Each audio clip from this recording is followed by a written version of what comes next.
Fire! There was a fire! Fire!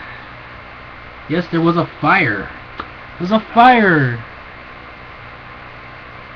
There's a fire on Monday Night Raw, for many of you who don't know, because WWE decided to literally repeat it like 8 times in the night. Oh, we started off on fire. We started with a bang. Raw's on fire. WWE just loves using the term fire tonight, don't they? All because their pyrotechnics decided to screw up and put some of the stage set on fire. It's fire! Anyway, so Monday Night Raw, it was really the first episode since, the 1000th episode, 1000th episode of Monday Night Raw. And, without a further ado,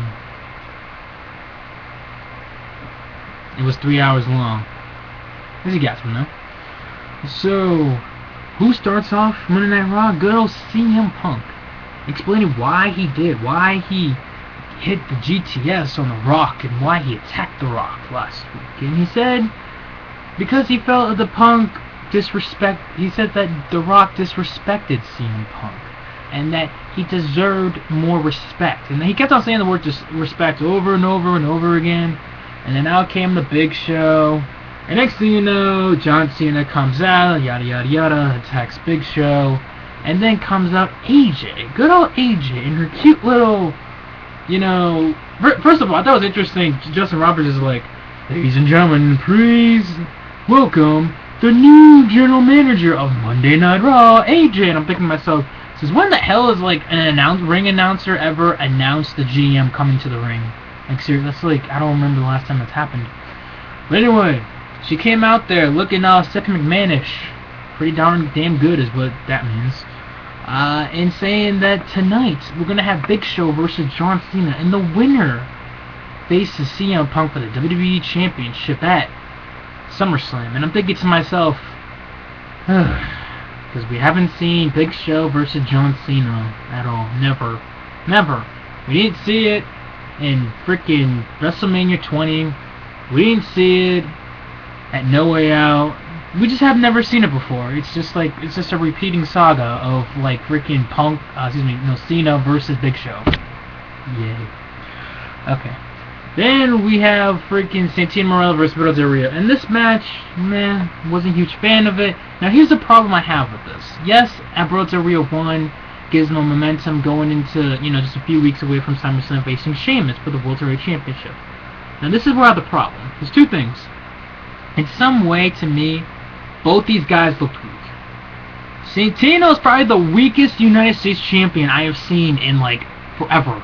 I can't remember a weaker United States champion. I can't.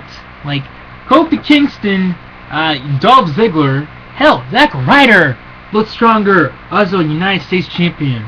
I mean, I don't even remember Swagger looking this week. I mean, this is just actually, no, I take that back. Swagger was pretty weak, but... and then Roberto Del Rio. Now here's the problem with Del Rio. I know last Friday night on Smackdown he beat,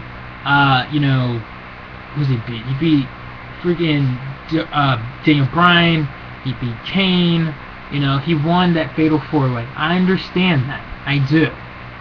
But at the same time, it seems like Roberto Del Rio can't beat a main eventer cleanly. He can't beat it by himself. It can't be a one-on-one. And it's like, okay, congratulations. We saw this before, what was it? Was it Money in the Bank? Yeah, Money in the Bank. Roberto Del Rio beat Sin Cara. Whoopee. You beat a mid-carder. How am I supposed to, even if he didn't win, and obviously he won, but if he lost, be like, hell no. But seriously, when you have a guy like Sheamus, who's been on a roll, who hasn't lost a singles match, and God knows forever, you tell me that you're going to have Roberto Del Rio beat Sheamus at, SummerSlam? I'm sorry, I'm just not buying into that. And I think many people agree with me. So then we got Brodus Clay dancing in the middle of the ring, Cameron Naomi, and out comes Damien Sandow. Starts beating the living daylights out of Brodus Clay. I'm thinking, I knew it. I knew when they brought Damien Sandow last week and he got killed by God and the rest of DX. You had to get a push, because they could have put anybody else there. They could have put, like freaking, not Heath Slater, but they could have put, practically anyone. Jinder Mahal. I could put Jinder Mahal out there for crying out loud. But no, they put freaking Damien Sandow, who, you know, I'm actually interested in this Damien Sandow Brodus Clay rivalry. At least it's a feud. You know, and I'm not saying, well, was David Otunga Brodus Clay a feud? Yeah, look how that went. You know, I'm more into this. And speaking of David Otunga, what the hell is David Otunga? I haven't seen David Otunga more. You know, he's an interesting guy. You know, interesting character. Alright. And then, okay, I'm sorry, but this whole Triple H and Brock Lesnar thing, I know it's 3 hours and they have some time to spare. Instead of us having like a Divas match or hell, a Divas segment, what do we get? Twice in one night, a God and freaking Brock Lesnar promo segment video package from last week.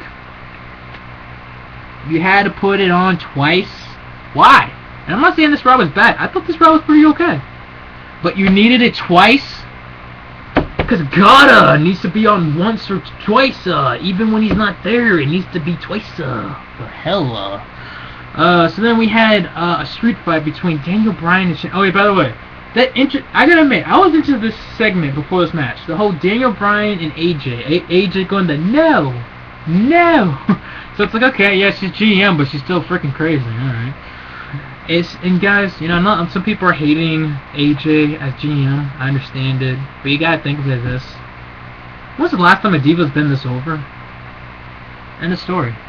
Daniel Bryan versus Sheamus. Pretty good street fight actually. To me, match of the night. You know, it's just like it was one of those matches that ended good and then had an awkward ending. I was like, I don't know where. Oh, bro kick from Brodus Clay, and just like Daniel Bryan's on the steel steps like this. Like someone went over with a car or some shit like that, you know, it's crazy. But anyway, Sheamus wins, and, you know, Bryan, you know, thinking, oh, Bryan's lost his mind because he's still in the ring. He's like, no, I won't leave, no. And then Kofi Kingston and R-Truth come out and basically say, do us all a favor and leave. And Daniel Bryan kicks little Jimmy. He freaking kicked little Jimmy. He kicked little Jimmy out of the ring. How dare he kick little Jimmy? Damn it. Anyways. So then you had Kofi Kingston versus Titus O'Neil. Alright match, not too bad. This one part was interesting though. AAW. That comment he talked about Kobe Bryant, Titus O'Neil's going crazy like Kobe Bryant in a Colorado hotel room. Yeah, that is just not like...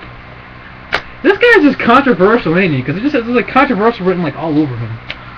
Oh boy. So anyway. So yeah, Titus O'Neil wins, you know. Maybe it's a sign, maybe the primetime players will get the tag titles off Kofi Kingston and R-Truth, you know. Again, WWE, they're actually caring about the tag team division, which, you know, I'm a fan of. And then Heath Slater comes out and basically says that, you know, all of a sudden, I want to face current superstars. I'm tired of these legends. Come on, the legends could go into retirement homes. So who comes out?